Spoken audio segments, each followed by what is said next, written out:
once again, welcome to another week of medical content. So, in this week, we'll be doing something a little bit odd, a little bit different from the normal medicine talk that we do. So, let's get right onto it. So, today we'll be doing the earth. Now, we were just born into this world, and through growing up process, we discover we are in a kind of planet called Earth. Now, the Earth is one of the planets in our solar system.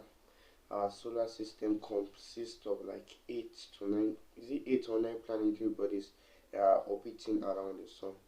From Mars, Venus, Jupiter, Saturn, Neptune, Pluto, and the rest. Now, the Earth is different. The Earth is the only planet that is known to have life.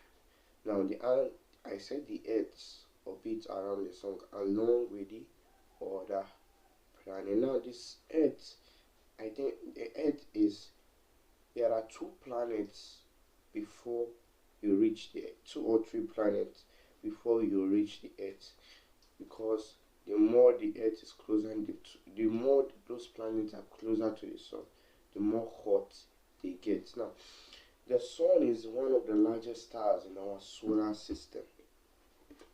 And it makes up our galaxy called the Milky Way. The sun is one huge star. There are many millions of stars in our solar system. So a galaxy is a collection of stars, dust, and gases, and ours is called the Milky Way. So now we'll go to the age of the Earth. Several methods were used to estimate the age of the Earth, but recent studies by radioactivity seems to be the only one to give the closest value to the age of the Earth. The Earth is about 4.5 billion to 500 billion years old. Like billion one with about 9 zeros. That is the actual estimate. That is the estimated age of the Earth. So we'll go to the structure of the Earth. The Earth consists of 3 parts. We have the atmosphere, we have the lithosphere, and we have the hydrosphere. Now, the atmosphere is the layer of air that surrounds the Earth, while lithosphere is the part of the Earth made up of water, while lithosphere is the solid part of the Earth. Now, the atmosphere consists of air that surrounds the Earth, and this air it is constituted by 78% nitrogen, 21% oxygen, 1% of other gases. And if you are living in other areas when they are polluted due to the release of chemicals into the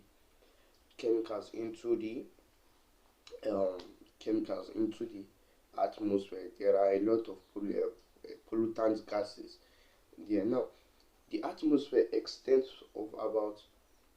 from the surface of the Earth to about 45 kilometers upward. Now, the Earth has about 5 layers. The first one is called the troposphere. It is the layer where great changes in temperature and water vapor takes place. It is the region where weather and clouds are formed, and you see lightnings and thunderings. Then the other layer is called the stratosphere. It is the layer of horizontal air movement. Now, this layer has a content called ozone.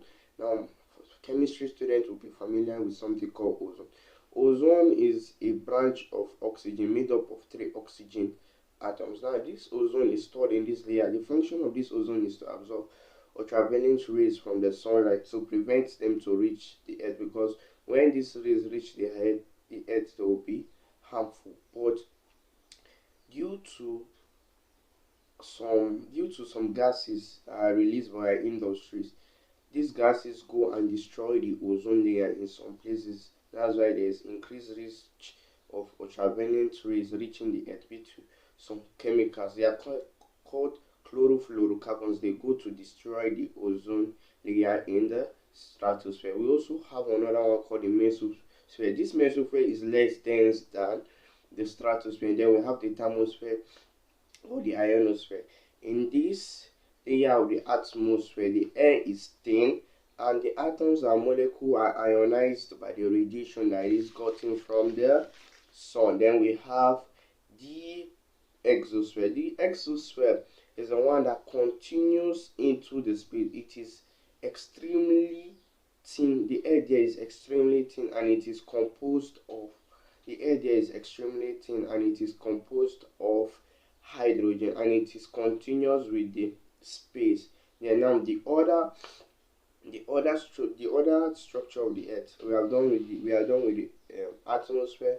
Now we are going to the hydrosphere. Now the hydrosphere consists of water. Most of the water found in the earth.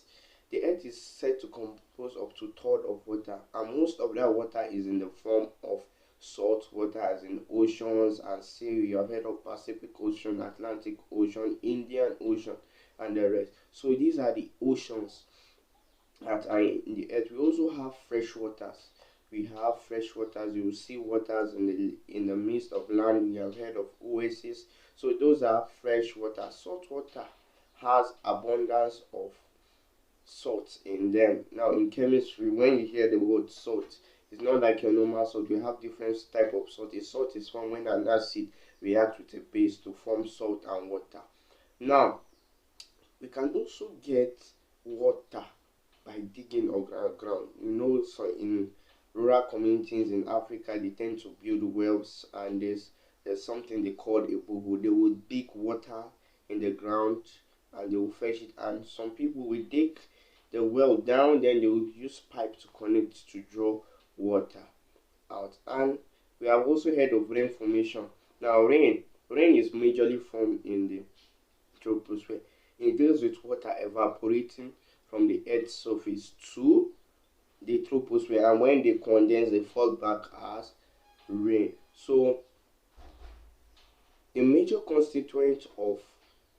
major dissolved substance found in water is sodium chloride. There are a whole lot of other things, but sodium chloride is the most abundant compound you see dissolved in water. Now we have the last zone, that is the last structure of the earth, that is the lithosphere. The lithosphere consists of the crust, the outermost part, then the mantle which surrounds the core. Now the earth is majorly the earth is majorly composed of oxygen. Not oxygen in a single state, but oxygen being combined with other elements, with other metals, with other things like carbon, like trioxosilicate, like triisocarbonate. This is the major constituent of the earth. So this is like a concise view of how we know our planet, how we came to the how we just arrived, and the nature of our planet. That is about us. So I'll see you in the next video. Bye.